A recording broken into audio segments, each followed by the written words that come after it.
Good afternoon, YouTube. Universal Fragrances here, and we are about to have a really fun video on the top complimented fragrances from the House of Argos. Now, Argos is a house that has established a very strong foothold in my collection. There's a lot of reasons why, but mainly they're just very natural, unique, and well-blended fragrances. And I've already done a couple lists that are my own personal opinion on what fragrances I like the most from the house. And this list is going to be a little bit different. It's going to be the most complimented and what other people seem to enjoy most on me from this house. So if you guys have a couple Argos fragrances and you have received some compliments on them, I would like to hear your top 5 list or even top 10 list down below. I think I got 9 fragrances here. I still need to get Palace Athene, and even the Pour Femme and the Pour Homme are really, really good. I wouldn't really say they're more basic than the rest, but they're definitely more, suitable to an introductory phase to the House of Argos. Both are great first fragrances to buy. Pour Homme is very fresh, very citrusy, and honestly, I love the Pour Homme a lot, but the Pour Femme is really good, so don't be afraid of that one if you're a guy either. That one's going to get you a lot of compliments if you wear the Pour Femme. Just wonderful stuff. So these are not quite in order, some of them are, and you're also going to see the difference in terms of some of my personal favorite fragrance that I had from the House of Argos versus what other people think of them on me. So let's just go ahead and start. Bacio Immortale. Now I did pick this for one of my dress-up fragrances. Got a lot of raspberry, leather. One of my favorite things is the oud, musk, and birch in the dry down. This is hard to do a top complimented list on these because they are all so close, especially when I start getting into the top 4 or 5. All these receive compliments. It really just seems, for me, I'm ranking them on the sincerity and per the amount of times that I wear a fragrance, because some I do wear a little bit more than others.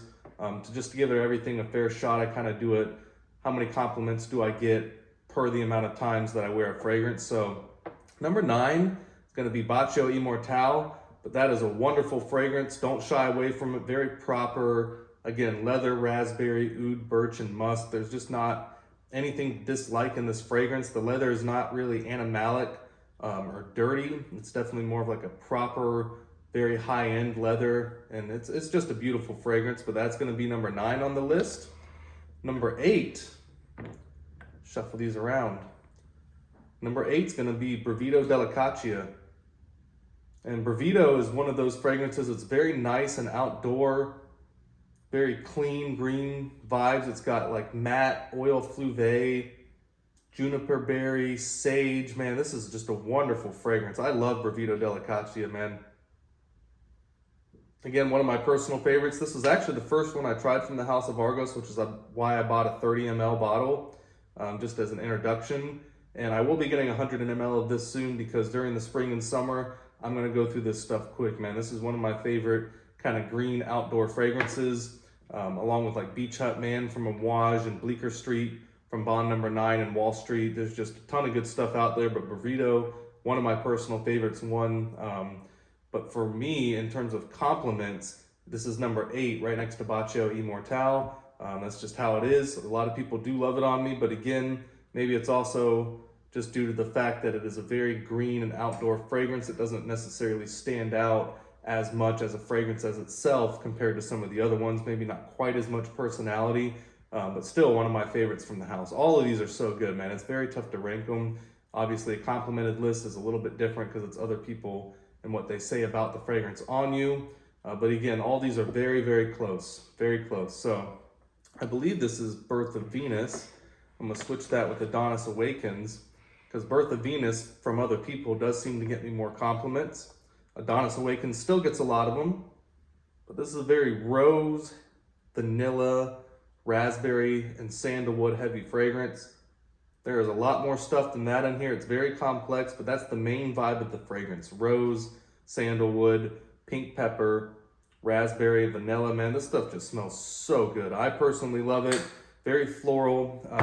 Not really situational, it's definitely powerful enough to where you could wear it during the winter time. And it's definitely one of those fragrances, of course, with the rose, the pink pepper, the raspberry, certainly something you can pull off in the summertime as well. But that is just beautiful stuff, man. I love Adonis Awakens. One of my personal favorite fragrances, but that's going to be number 7 in terms of the most complimented. Again, very tough list to do, guys. It really is. So next one, Danae. Danae is going to be number 6. Again, one of my personal favorites. I feel like I say that about all of these, but look how this has developed and changed over time. This used to be kind of like a darker gold, lightish brown color, and now it's gotten to like a brownish purple, almost like an amber color to it. It's actually even darker than Neiman Lion. Man, Danae is wonderful stuff. Again, very citrusy, woody, bright, and warm fragrance. Love that stuff personally for spring and summer. All these, again, they all get me compliments. This is very tough to rank, but Danae I would probably have to put from number 6. And some of these surprised me, honestly. Like, even Love Triumphs over War, you'll see where that ranks. That was a challenging fragrance for me, and it seems to be one of my most complimented. So again, you do have some surprises on here. I think you saw Fall of Phaeton as my number 1. Personally, that's not going to be that for this list. Unfortunately, if you're a fan of Fall of Phaeton, it does get a ton of compliments, but it's interesting how the order change up in terms of your personal favorites versus what other people like on you. So again, we're going to go with number 5, Birth of Venus. Beautiful gourmand, fruity fragrance. It's a little floral as well, so fruity, floral, gourmand. It's got like the salted chocolate, raspberry, peach, grapefruit. It's got some nice florals in there. I think it's got jasmine as well, a little bit of vetiver at the base. There's nothing not to like about Birth of Venus, and it is, I guess you could say, a little bit more feminine, even though I think it's unisex, definitely a little bit more feminine leaning.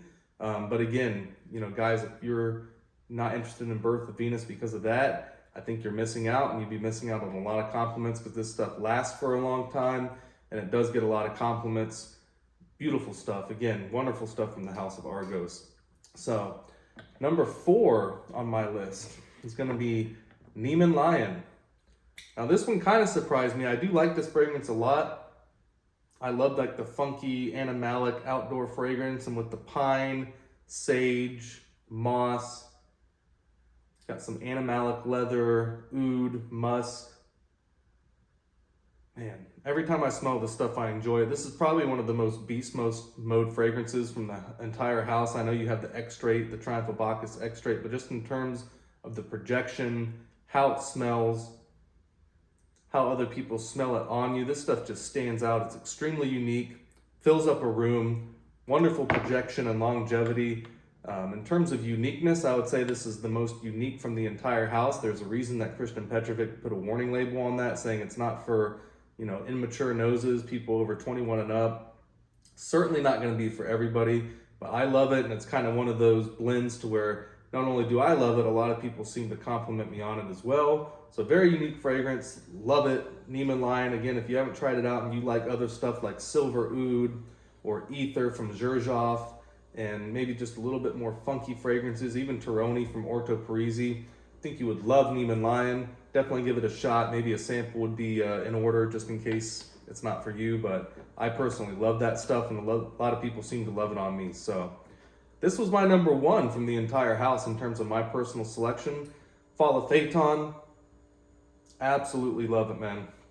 Fall of Phaeton, it's got a really nice, bright opening, a lot of citrus, then it's got kind of like a smoldering kind of mid notes as it transitions. The fragrance really transitions with the story of Fall of Phaeton. It kind of starts out bright, happy, and then Zeus strikes him down with a thunderbolt, and you have the Fall of Phaeton downward, and it just goes more dark and mysterious as the fragrance dries down and develops and you wear it. So not only is it a wonderful fragrance in terms of how much I like it, other people seem to love it as well, and it's also very nice that, you know, they kind of made the fragrance go in line with the story. And that is how it is. You know, you got the cardamom, citrus, all the bright notes at the top. You got agar wood and the middle notes that kind of help transition to those darker heart notes. I believe it's got like leather, musk, sweet tonka bean, vanilla.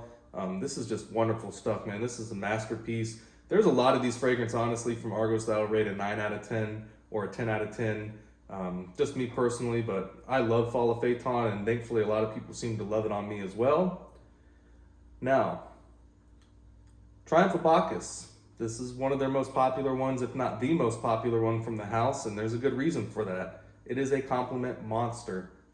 And I just brought the X-Straight along. I have the regular Triumph of Bacchus as well. Kind of wear them in different situations. I'll wear the X-Straight when I know I'm not going to be able to reapply and I'm waking up early or something. Maybe I have a dinner that evening and I want to make sure that I still smell like Triumph of Bacchus 12 to 14 hours later.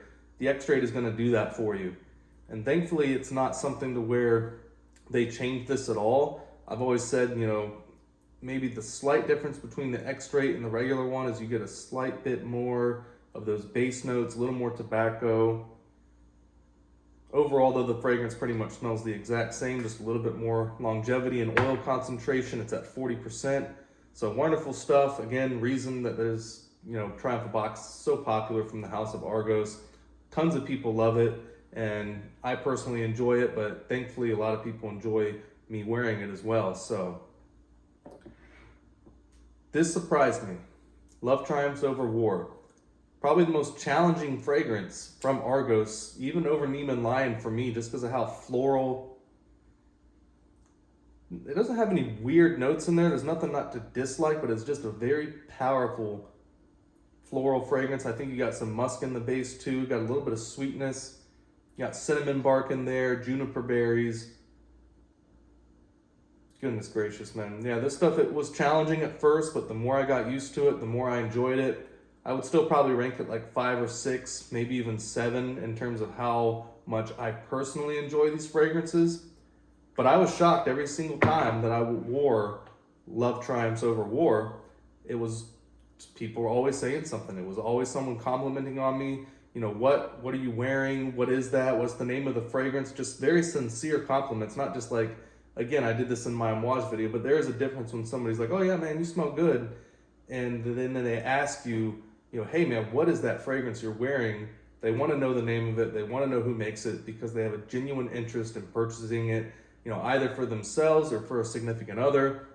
But that kind of surprised me, man. Love Triumphs Over War gets me tons of compliments. Men and women both seem to love it.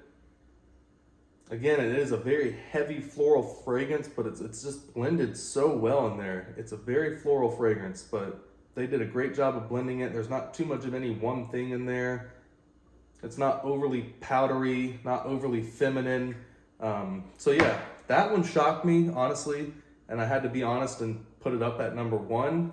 And it was something to where I would definitely expect, Fall of Phaeton, Triumph of Bacchus, even Birth of Venus and Adonis Awakens. I would expect those, just in terms of how my nose works and how much I like them, to be ahead of this. But again, gotta be honest, man. Love Triumphs Over War is the most complimented fragrance for me so far from the House of Argos. So in a lot of ways, it shouldn't be this way, but in a lot of ways that makes me like it even more because it was challenging for me. And it kind of is a little bit rewarding that you get to wear that. And then people enjoy it so much. You're like, oh yeah, maybe I should wear this more and give it more chances. But yeah, Love Triumphs Over War, wonderful stuff. If you haven't tried it and you're a fan of floral fragrances, I would definitely give it a shot. It's one of their newer releases, which hats off to Argos. It's hard to release fragrances, especially when you come up with some classics at the beginning, like Triumph of Bacchus, Danae. Neiman Lion was a re-release, but I think it was part of one of their original launches as well. So it's hard to outdo yourself when you make so many good fragrances on the original launch and you come out with new ones. You set the bar so high, you got to either pass it or at least equal it. And, especially with Fall of Phaeton, Love Triumphs Over War, Birth of Venus, I think they've definitely done that at Argos. So very good job on them. Really keep up the quality and don't focus too much on quantity. And they've done that. So guys, leave your list of top complimented Argos fragrances down below. It's one of those things, everybody's going to have a different opinion on it. Everyone's going to have different experiences depending on what's on their collection, where they live, and also your skin chemistry. Some things just may go better on your skin than others. And anyone who has ever, sprayed a fragrance on a testing strip versus their own skin later down the road, there's a huge difference in how these fragrances smell and interact with individual people's skin chemistry. So always very interesting to hear about. Always like and subscribe, guys. We're getting close to 1,000. So I hope I see you guys soon. And again, leave your most complimented Argoses down in the comments. I would love to hear from you. Bye.